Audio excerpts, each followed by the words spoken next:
Today, I want to talk about a really important concept around how you can make your big marketing bets and do so in a de-risked way.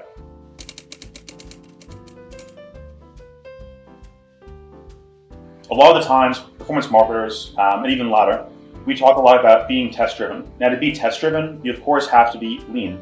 You have to be making small bets, essentially, to figure out what works, what doesn't work, and have a lot of velocity in testing those bets at scale. That said, at the end of the day, let's not lose sight of the fact that we're here to win and win big. And to win big, you have to bet big at the end of the day. Like they say in poker, you can only win what you bet. There comes a point in every growth journey where you have to make big bets and allocate large amounts of resource. The question though becomes, how do you do so in a de-risked way? How do you ensure that one, you know when to make those bigger bets?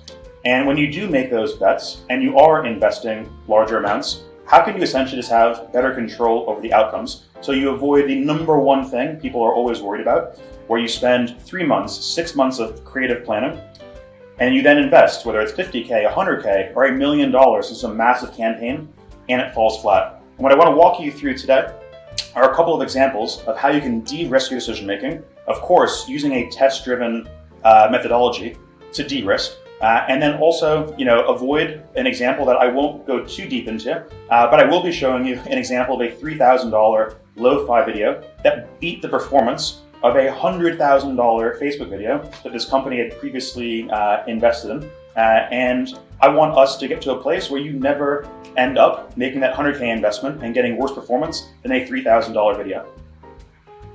So what you see here on this slide is a process where you always want to start with that core layer of testing.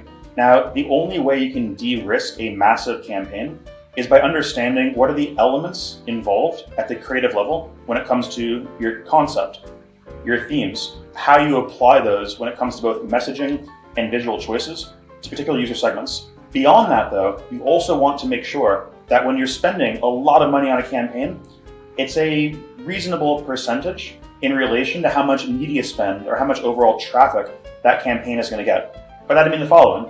If you know that a certain concept and a certain creative approach is working really, really well, but you don't have an actual plan to scale up, $100,000 media spend behind it, doesn't matter how de-risked those decisions were, it would never make sense to invest, $25K into a video if you're not going to spend, more than $25K on the actual media. So there's two things here. One, make sure you're de-risking the creative choices and the elements that are most likely to drive positive resonance.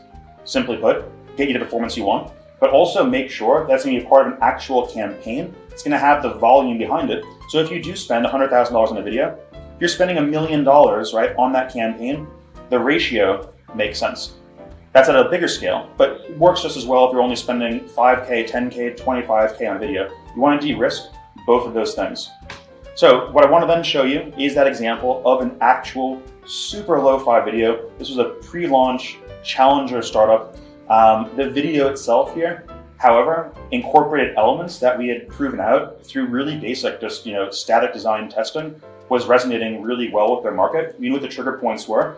We then took a lo-fi approach using just really good stock footage, basic, best practice motion design, but most importantly, we de-risked our decision making at the creative level in knowing what types of visuals to show, because every single visual prompt had a purpose that was previously de-risked.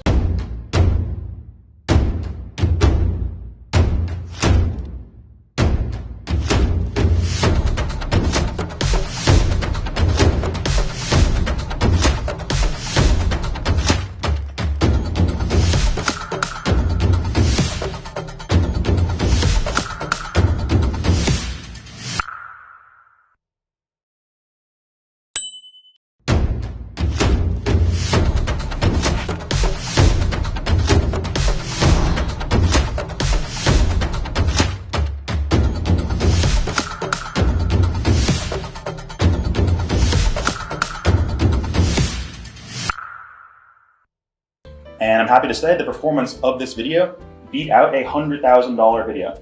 I think the power of that just goes to show that de-risking decision-making at the creative level is a huge lever to pull in your overall marketing organization to compete even when your budgets are small.